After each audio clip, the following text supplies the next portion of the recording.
औज़ु बिल्लाहि मिनश शैतानिर रजीम बिस्मिल्लाहिर रहमानिर रहीम बिस्मिल्लाहि अल्हम्दुलिल्लाहि वस्सलातु वस्सलामु अला रसूलिल्लाह रब्बि इश्रह ली सदरी व यस्सिर ली अमरी वहलुल उक़दतम मिन लिसानी यफ़क़हू क़ौली। आओ कुरान समझें आसान तरीक़ा से।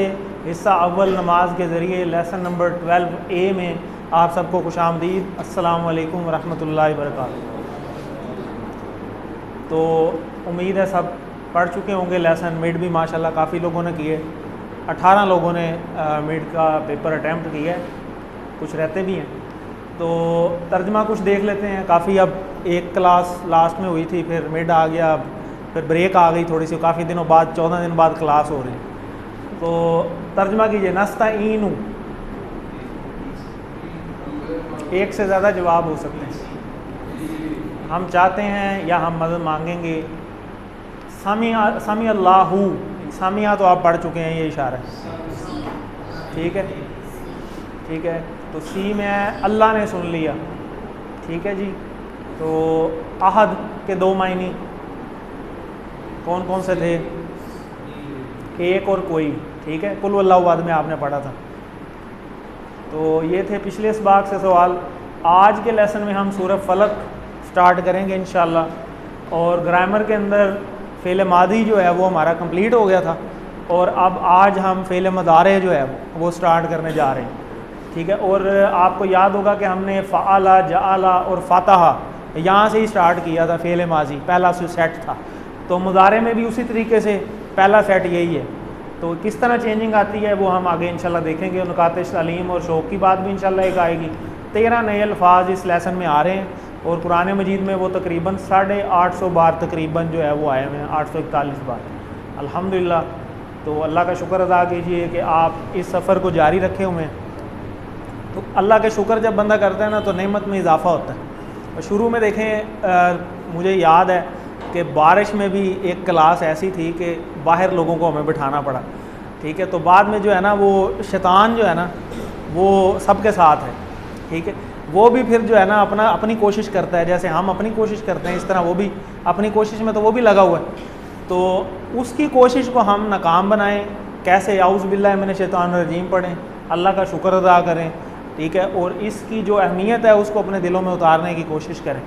तो अल्हम्दुलिल्लाह आप यहाँ तक देखें, अभी मिड तक पहुँचे हैं। तो 30,000 की जो बैरियर है ये वाला भी हम क्रॉस कर चुके हैं, ठीक है। और हमारा जो कोर्स का टारगेट है इंशाल्लाह 40,000 क्रॉस हो जाएगा, जो कि 50% से ज़्यादा कुरान के अल्फाज बनते हैं। और इंशाल्लाह हम इस सफ़र को जारी रखेंगे 78,000 वर्ड्स तक। तो इस सबक के आखिर तक आप टोटल अल्फाज जो हैं 144 जो हैं वो सीख चुके होंगे। यानी कुरान के अभी तक जो है आप सिर्फ 144 सीखें, और ये सिर्फ 144 ऐसे हैं जो कुरान मजीद में 31,000 टाइम्स आए हुए हैं, इतनी बार आए हुए, ठीक है। तो असल मेहनत तो ये थी ना कि जिन्होंने वो 144 ढूंढे जो कि कुरान मजीद में इतनी दफ़ा आए हुए हैं। तो अल्लाह ताला जज़ाए खैर दे उन लोगों को जिनकी ये सारी असल मेहनत है। तो आगे चलते हैं। 7 होमवर्क आप सबको माशाल्लाह पता है। 50% कोर्स आपका अल्हम्दुलिल्लाह हो गया। आज हम 50% से आगे चले जाएंगे। 12th लेसन है, तो अब तो पता ही नहीं चलना। हर वीक 2-2 लेसन होने हैं, और आप इख्तिताम की तरफ जो है ना, वो शुरू में थोड़ा सा होता है एक दफ़ा, अब तो पता ही नहीं चलना कि कोर्स कैसे ख़त्म होता है। तो 2 तिलावत के हैं जी, 5 मिनट के देख के ज़ुबानी पढ़ने के। बुक, पॉकेट बुक आपके पास है, वर्क बुक आपके पास है, बुक आपके पास है। जिनके पास नहीं है PDF फॉर्म में हमने दी हुई है। इसी तरह MP3 से सुनने का, अगर आप MP3 भी एक मिल जाती है, और इसकी वीडियोज़ भी हम लिंक भेज देते हैं, आप वहाँ से भी देख सकते हैं दोबारा अगर आपको कोई चीज़ मिसिंग हो। और अपने दोस्त किसी को साथ मिला के कोर्स की बातें करने का, प्रैक्टिस करने का। इसी तरह नमाज में मुख्तलिफ़ सूरतों को याद करके उनको तिलावत करने का। इसी तरह ये बात असल चीज़ है कि यही मैं बात कर रहा था कि शुरू में कुछ लेसन ऐसे भी थे कि जिसमें बाहर लोग बैठे, और कुछ लोग वापस भी गए, और हमें क्लास भी चेंज करनी पड़ी। पहले हमने क्लास 7 वाले क्लास में स्टार्ट की थी, वो थोड़ी सारी शायद साइज़ में छोटी थी। फिर हमने वो क्लास इधर शिफ्ट की कि चलो थोड़ी साइज़ में बड़ी है। तो आहिस्ता आहिस्ता फिर जो है ना वो हम अपने इंतखाब को भूल जाते हैं कि अल्लाह ने हमें मुंतखब करके भेजा है।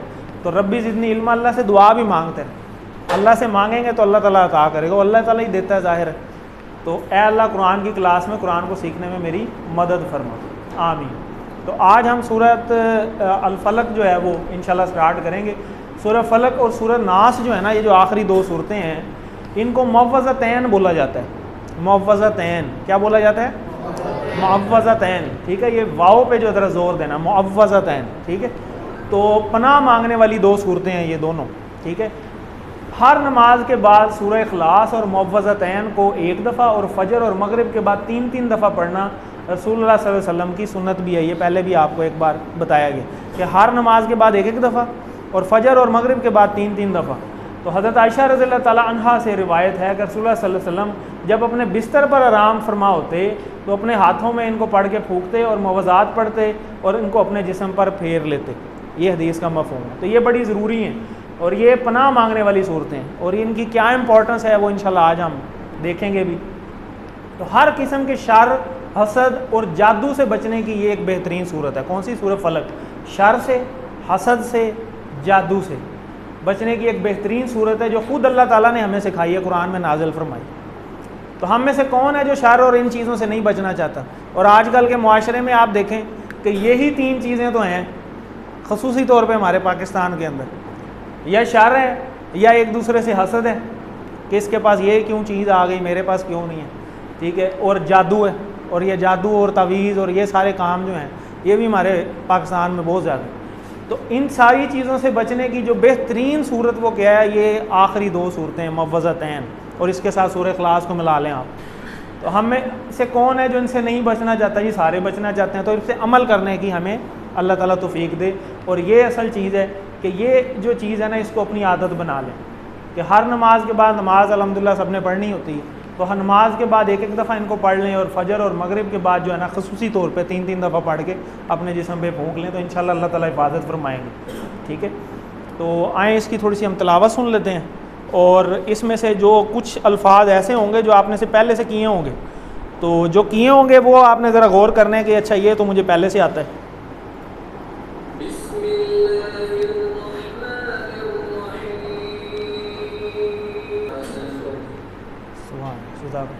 तो इसमें हम देखते हैं कि बिस्मिल्लाहिर्रहमानिर्रहीम ये तो हमने पहले लेसन में ही कर लिया था, ये तो हमें सारा आता है। कुल कह दीजिए, कुल हुवल्लाहु अहद में भी हमने पढ़ा था। आऊज़ु ये भी हम पढ़ चुके हैं, आऊज़ु बिल्लाहि मिनश शैतानिर रजीम में मैं पनाह में आता हूँ। ठीक है, और ये आज इशारे भी हम सीखेंगे। बी रब्बी, बी का मतलब ये वही बिस्मिल्लाह में बे आई हुई है, से रब्बी रब से। ठीक है, अल फलक, फलक हम उर्दू में भी बोलते हैं जी फलक। ठीक है, जहाँ से सूरज निकल रहा हो। तो मिन से, शर भी हम पढ़ चुके हैं, शर्री शर, तो ये शरारत, बुराई, तकलीफ़। माँ ये हम पढ़ चुके हैं, माँ के कई मतलब हमने पढ़े हैं। माँ जो भी होता है, अब ये जैसे सेंटेंस के दरमियान में आ रहा है तो इसका मतलब है जो। ठीक है, खालाका ये आप ऑलरेडी पढ़ चुके हैं, खालाका का टेबल। ठीक है, तो खालाका का टेबल ये नासारा के पैटर्न पे आया था, नासारा, आबाला, ज़ाकारा, खालाका, ये चारों इकट्ठे थे, एक ही सेट में थे। ठीक है, वाह और मिन क्या मतलब? मिन से। ठीक है, औज़ु बिल्लाहि मिनश शैतानिर रजीम में शर, फिर शर।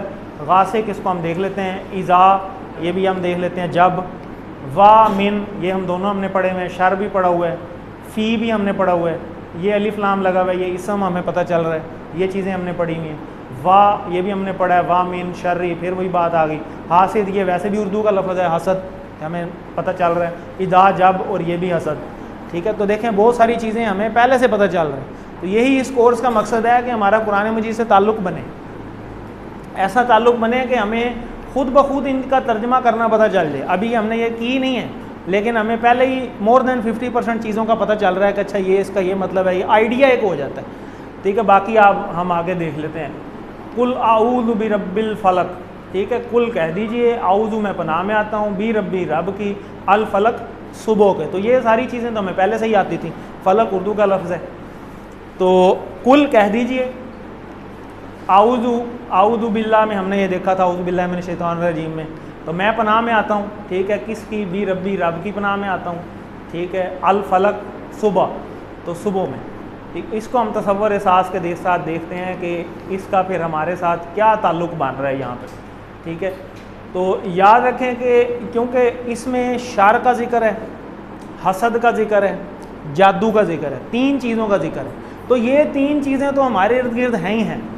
और जादू होते हैं ये सारे शैतानी सारे काम हैं। शैतान भी आपको यह पता होना चाहिए कि डेली हर बंदे पे 3 दफ़ा जादू करता है, हर बंदे पे। जब बंदा सोता है ना तो शैतान 3 गिरें लगाता है और तीनों पे पढ़ के फूंकता है कि ये सुबह ना उठे फजर के टाइम। और जो बंदा फिर फजर के टाइम उठ जाता है वो पहली गिरा खुल जाती है, उठ के वज़ू कर लेता है, दूसरी गिरा खुल जाती है, जब उठ के नमाज भी शुरू कर देता है तो तीनों गिरें खुल जाती हैं और वो चीखता हुआ चला जाता है कि ये तो कामयाब हो जाएगा। ठीक है, तो ये वो जादू करता है रोज़ रात के वक्त सोते वक्त हर बंदे के ऊपर।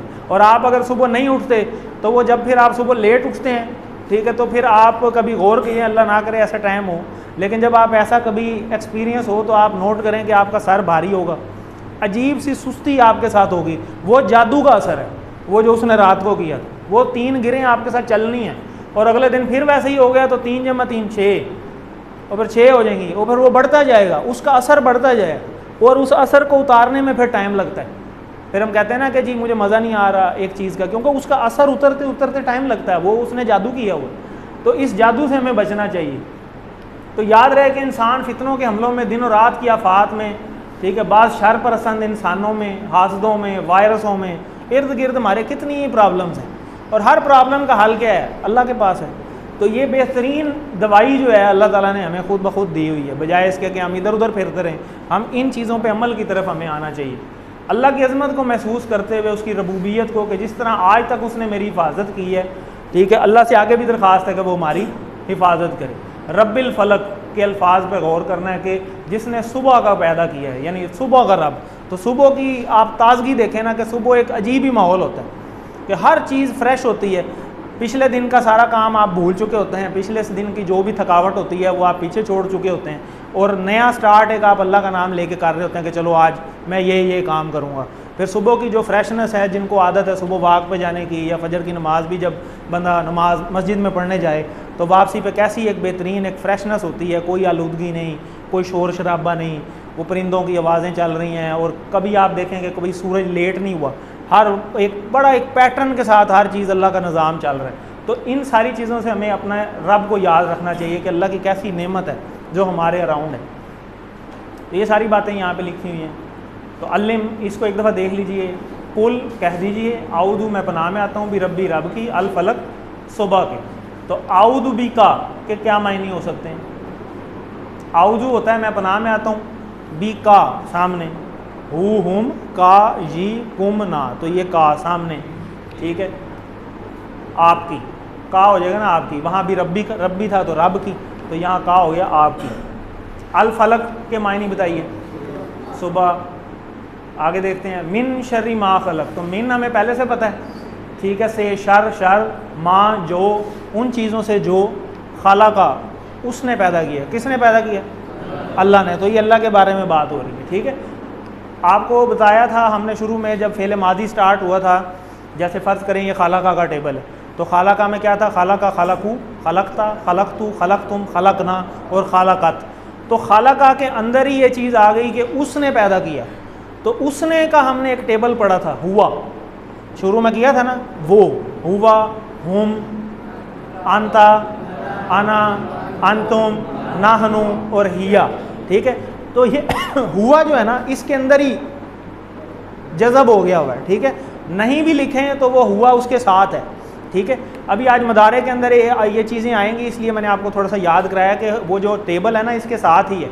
कई दफ़ा लिखा जाता है अरबी पैटर्न में, ना भी लिखें तो उसका तर्जमा उसके अंदर ही है, दो दफ़ा तर्जमा नहीं आएगा, ठीक है। जैसे हम हुआ लिख दें तो वो आएगा वो, और खाला का उसने पैदा किया, तो अगर दो तर्जमे नहीं आएंगे कि वो उसने पैदा किया, उसने पैदा किया, वो उसके अंदर ही है उसका तर्जमा, ठीक है। तो आगे देखते हैं, मिन से शर्री शर, ठीक है। औज़ बिल्लाहि मिनश शैतानिर रजीम में हमने ये मिन पढ़ा था, तो ये आप अगर इस तरीके से याद रखेंगे तो भूलेंगे नहीं इंशाअल्लाह। तो शर का मतलब तकलीफ़, बुराई, उर्दू में भी हम ये लफ्ज़ इस्तेमाल करते हैं कि शरारत, शरीर, शरार, शर पसंद, ठीक है। तो यहाँ से भी हम इसको याद रख सकते हैं। माँ का मतलब जो, ठीक है। और इसी तरह ये अरबी बोलचाल में फ़ी का मतलब होता है ना, इसमें फ़ी ही, उसमें, तो माँ फ़ी ही, माँ शुरू में आ जाए तो उसका मतलब नहीं हो जाता है, और माँ एक क्वेश्चन मार्क में भी आता है। तो ये कई मीनिंग होते हैं। तो माँ के ये हमने तीनों मीनिंग अब देख लिए कि नहीं, क्या और जो। इसी तरह मिन के भी, मन के भी होते हैं, जैसे मन है तो मन का मतलब कौन भी होता है और जो भी होता है, जैसे मन रब्बू का, ठीक है, कौन है आपका रब। तो इसी तरह समी अल्लाहु लिमन हामिदा, सुन ली अल्लाह ने जिसने उसकी तारीफ़ की, ये हम पढ़ चुके हैं नमाज के अंदर, ठीक है। तो जो या जिसमें ये या कौन, ये दो मायने इसके हमने पढ़े हैं। तो खाला का आपको ऑलरेडी पता है, आपने ग्रामर के अंदर इसका टेबल किया हुआ है। खाला का खलकू, खलकता खलकतू, खलक तुम खलकना और खलकत, ठीक है। तो इसको हम देखते हैं तसव्वुर एहसास के साथ कि यहाँ हम क्या कह रहे हैं कि पीछे हमने क्या कहा है कि मैं पनाह में आता हूँ अपने रब की, वो फलक के रब की जिसने सुबह को पैदा किया, और ज़ाहिर हर चीज़ अल्लाह ने पैदा की है। और किस चीज़ से पनाह में आ रहा हूँ? शर से। किस चीज़ के शर से? जो कुछ भी उसने पैदा किया। अब ये देखें कि अल्लाह ने पैदा क्या कुछ किया है। 8-9 अरब तो इंसान ही हैं, इतने तो इंसान हैं, तो वो भी शामिल हैं। फिर हैवानात कितनी टाइप्स के हैं, फिर जो चरिंद परिंद है वो कितनी टाइप्स के हैं, फिर देखें कि जो समंदर के अंदर कितनी मखलूक है। हम तो सिर्फ वो चीज़ सोच रहे होते हैं ना कि हमें फ़लानी चीज़ जो है नुकसान देगी, लेकिन कितनी ऐसी चीज़ें हैं जो हमें नज़र भी नहीं आ रही। वायरस हैं एनवायरनमेंट के अंदर, बैक्टीरिया हैं, आपको खाना खाने लगे हैं, अल्लाह ना करे उसके अंदर पता नहीं क्या कुछ है, आपको पता ही नहीं, ठीक है। तो वो हर उस चीज़ से पनाह हम मांग रहे हैं, हर उस चीज़ के शर से पनाह मांग रहे हैं जो कुछ भी अल्लाह ने पैदा की। तो अल्लाह की टोटल मखलूक तो है ही अनगिनत, वो तो हम गिन भी नहीं सकते। तो इतनी बड़ी ये दुआ है सिर्फ इस एक आयत के अंदर ही कि मैं हर उस चीज़ के शर से पनाह मांगता हूँ जो भी उसने पैदा की है। तो ये कितनी बड़ी दुआ है। तो याद रखिए, शर से, इन चीज़ों से जो भी उसने पैदा किया, मसलन इंसानों को अच्छे कामों के लिए पैदा किया, लेकिन बाज़ इंसान शर भी फैलाते हैं। कोई किसी के अंदर तो हम झांक के नहीं देख सकते कि इसके अंदर क्या चल रहा है या क्या प्लानिंग है इसके अंदर, लेकिन अल्लाह तो हर चीज़ से वाक़िफ़ है, उसके शर से भी पनाह में आ जाते हैं। सारी जानदार बेजान चीज़ें, कितना कुछ है, तो हर उस चीज़ के शर से हम पनाह में आते हैं। जिसकी अल्लिम, इसको देख लीजिए, मिन शर्री माँ और खाला का वही टेबल है। व मिन शर्री क्या तर्जुमा हो सकता है?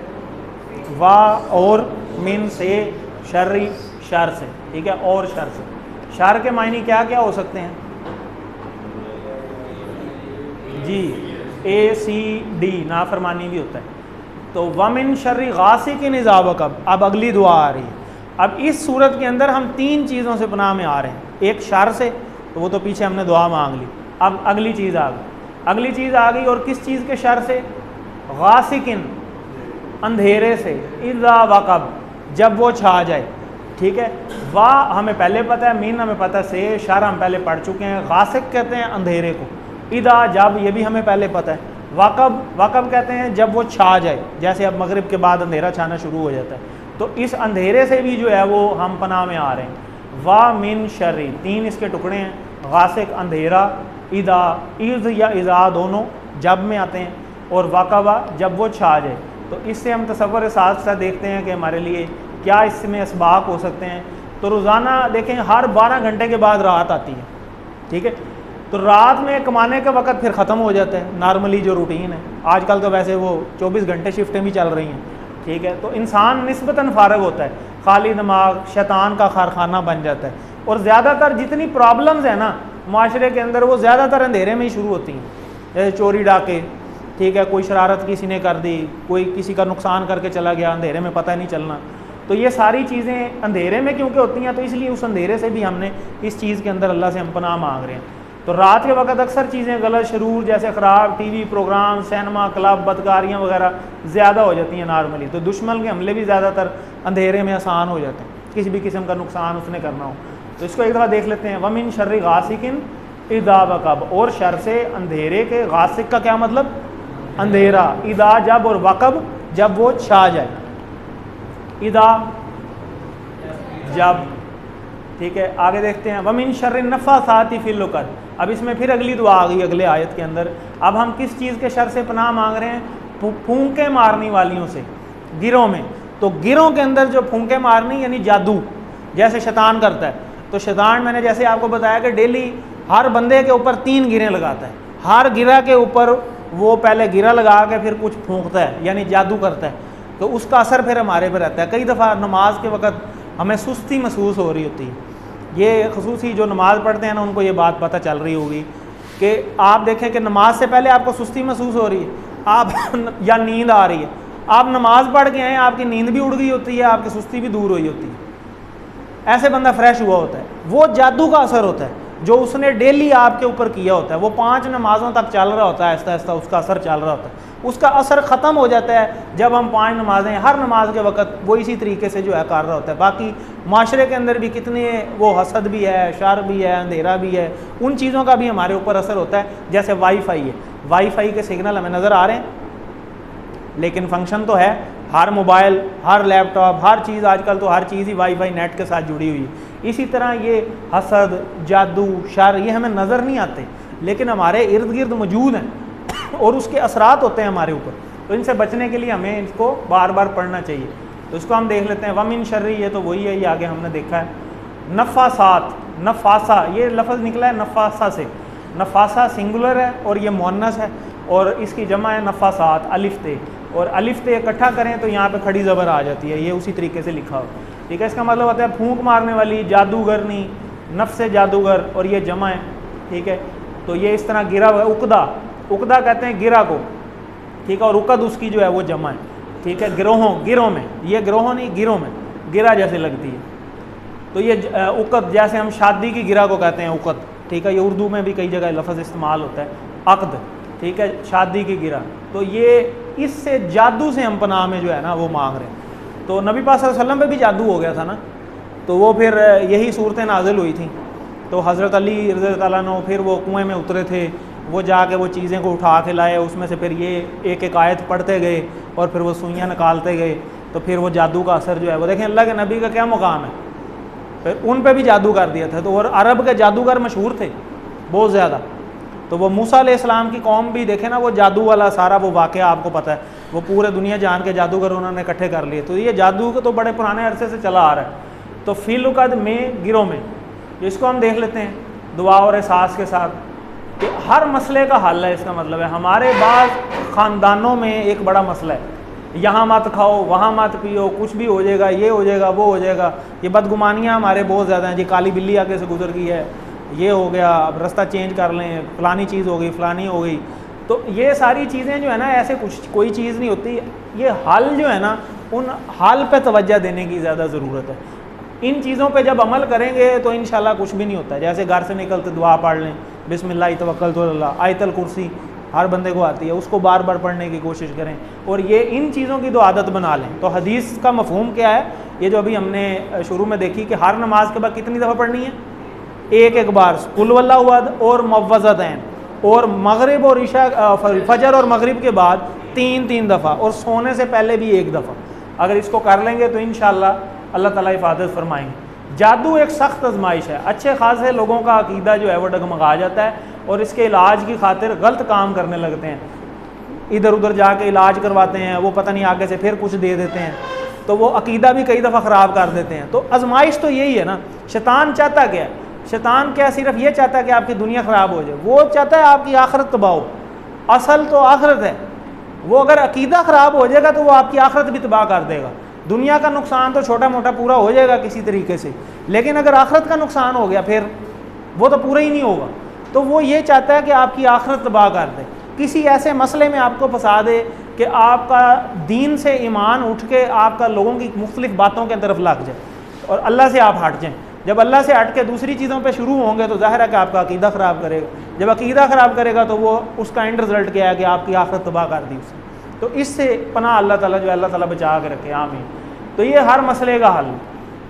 तो हज़रत अबू हुरैरा रज़ियल्लाहु अन्हु से रिवायत है कि रसूल सल्लल्लाहु अलैहि वसल्लम ने फरमाया कि शैतान तुम में से हर एक की गुद्दी पर, ये गर्दन के पीछे, ये उसको गुद्दी बोलते हैं, ये हदीस भी है जो मैंने अभी आपको बताई, सर के आखिरी हिस्सा पर जब वो सोता है तो 3 गिरें लगाता है, हर गिरा पे वो मंत्र पढ़ता है, तेरे लिए रात बहुत लंबी है बस खूब सो, वो अपना मंत्र पढ़ता है, ठीक है।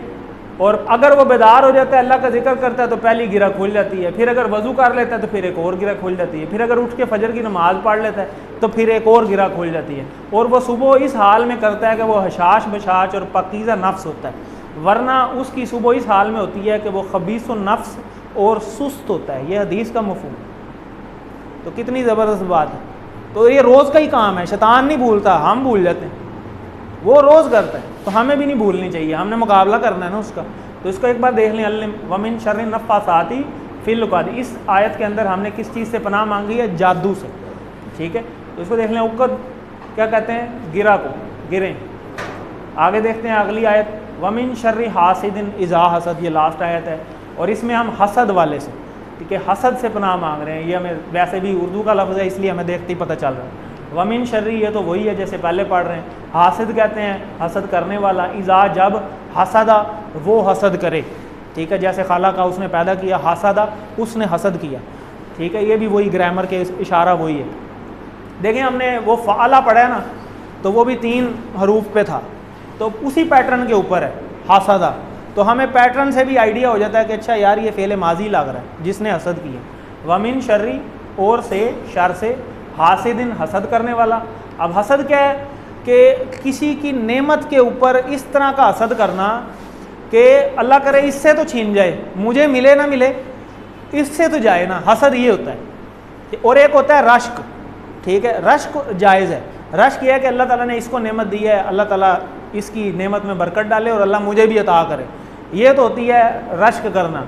लेकिन हसद ये होती है कि इससे छीने, मुझे चाहे मिले चाहे ना मिले, यानी अगले का नुकसान कर दें, ठीक है, जैसे नज़र लग जाती है, हमारे आम कहते हैं कि जी नज़र लग गई, क्यों? क्योंकि वो हसद कर रहा है अगला बंदा, अगले की हसद की वजह से अगले बंदे को नज़र लग जाती है, और वो जो नज़र लग जाती है वो इंसान को कब्र तक ले जाती है, ऐसी ऐसी नज़र भी लग जाती है।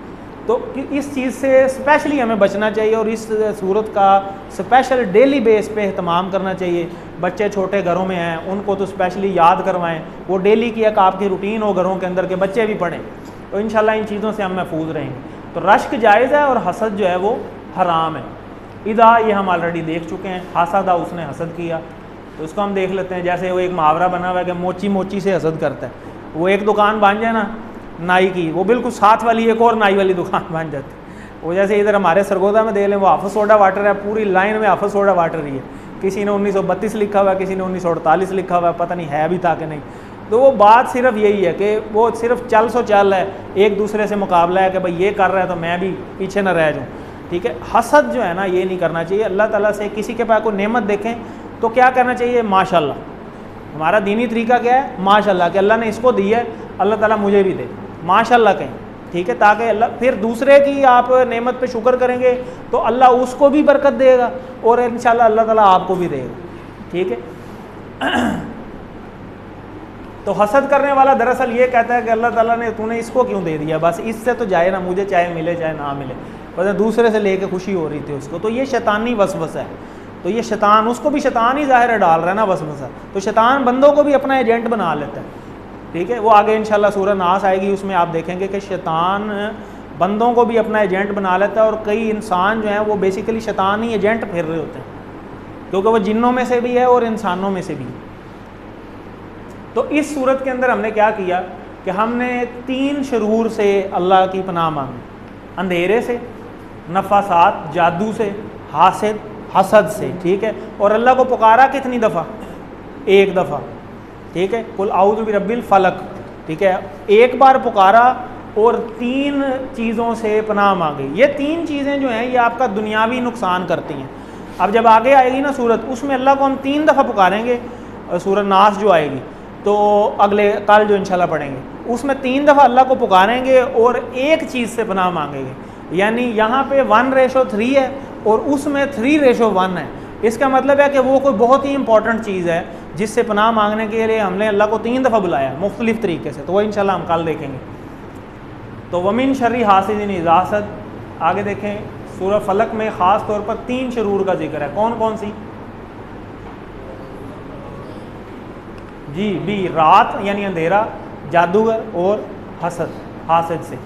तो हसद का मायनी जी दूसरों की नेमत छिन जाए। हदीस में हसद वाले करने वाले से रोका गया, क्यों? क्योंकि हसद नेकियों को खा जाता है, ठीक है। डैश में सूरह फलक इसे साथ साथ पढ़ता हूँ, 1 से ज़ायद जवाब हो सकते हैं, तो सारे ही हैं जी माशाल्लाह। तो सूरत को ज़िंदगी में लाइए, किस तरह? रसूल सल्लम का उसवा। अब सूरह को ज़िंदगी में लाने का मकसद क्या है कि हम कितनी सारी चीज़ें हैं जो हमारे गिरद हमें नज़र भी नहीं आ रहे, लेकिन हर चीज़, हमारा जो कोर्स स्टार्ट हुआ था वही औज़ु बिल्लाह से हुआ था कि हम पहले सेफ्टी फर्स्ट में आए ना, पहली आदत बनाएं।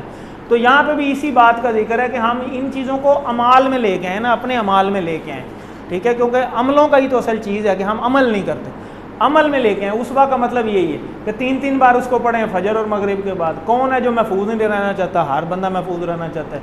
अल्लाह का दिया हुआ फार्मूला इस्तेमाल कीजिए, क्योंकि ये तो कुरान में मौजूद है, जिसके हाथ में सारी मखलूक है। जो कर रहा है वो भी तो अल्लाह का ही पैदा किया हुआ है ना, तो अल्लाह ही बचाएगा इंशाअल्लाह। तो अगर हम नहीं करेंगे तो ज़ाहिर है हमारा ही नुकसान है।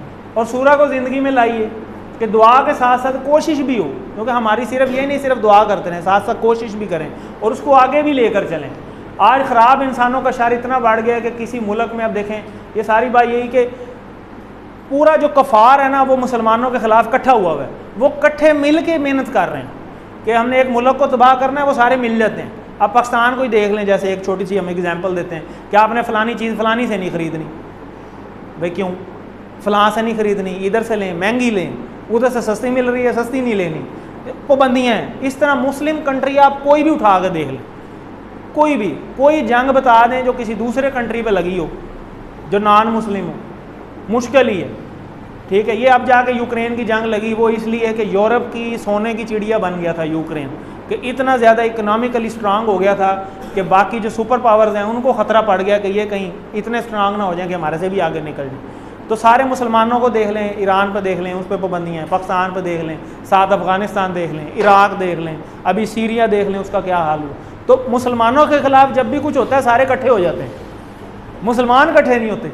तो हमें इस चीज़ पे भी मेहनत करने की ज़रूरत है, खाली कुरान और सिर्फ नमाज़ों के ऊपर नहीं कि हम ठीक है अभी तो हम इसमें भी चीज़ों पे पीछे हैं कि हमें कुरान भी सीखने की ज़रूरत है, अमल भी करने की तरफ आएँ हम। क्योंकि दीन हमारा क्या है? इज्तमाइयत का दीन है, इनफरादी दीन नहीं है, इज्तमाइयत का दीन है कि हम मिल के सारे कोशिश भी करें, एक दूसरे को तलकीन भी करते रहें। क्योंकि आप सल्लल्लाहु अलैहि वसल्लम क्या सिर्फ नमाज और कुरान ही सिखाते थे? क्या सहाबा रज़ियल्लाहु अन्हुम सिर्फ कुरान सीखते थे? आप सहाबा कराम की कब्रें पूरी दुनिया में हैं, हर मुल्क के अंदर हैं, तो वो उनका दिल नहीं करता था कि नबी पाक सल्लल्लाहु अलैहि वसल्लम के पास ही रहें, बस उधर 5 नमाज़ें पढ़ी और जनाब अपना दीन किया और पूरा ख़त्म हो गई बात। अगर वो वहाँ से ना निकलते तो शायद आज हम मुसलमान भी ना होते। तो यहाँ तक कोई तो लेके आया ना दीन को, कोई तो कलमा लेके आया, तो उनके एहसानात को याद रखें और उनके लिए भी दुआ करें। इसीलिए आप सल्लल्लाहु अलैहि वसल्लम ने फरमाया कि तुम में जो कोई मुनकर को देखे तो हाथ से बदल दे, ज़ुबान से, दिल से। और ये दिल वाला जो है ये लास्ट दर्जा, कम से कम दिल तक तो बुराई को जो है ना बुरा जाने। तो पहला अव्वल दर्जा क्या है कि हाथ से उसको रोके। तो एक दफ़ा फिर इसका तर्जमा देख लेते हैं, तिलावत सुन लेते हैं, और तिलावत के साथ साथ आप गौर करें, आपने क्योंकि अब एक दफ़ा देख लिया है तो ज़हन में उसके तर्जमे को जो है वो रिवाइज़ करने की कोशिश करें।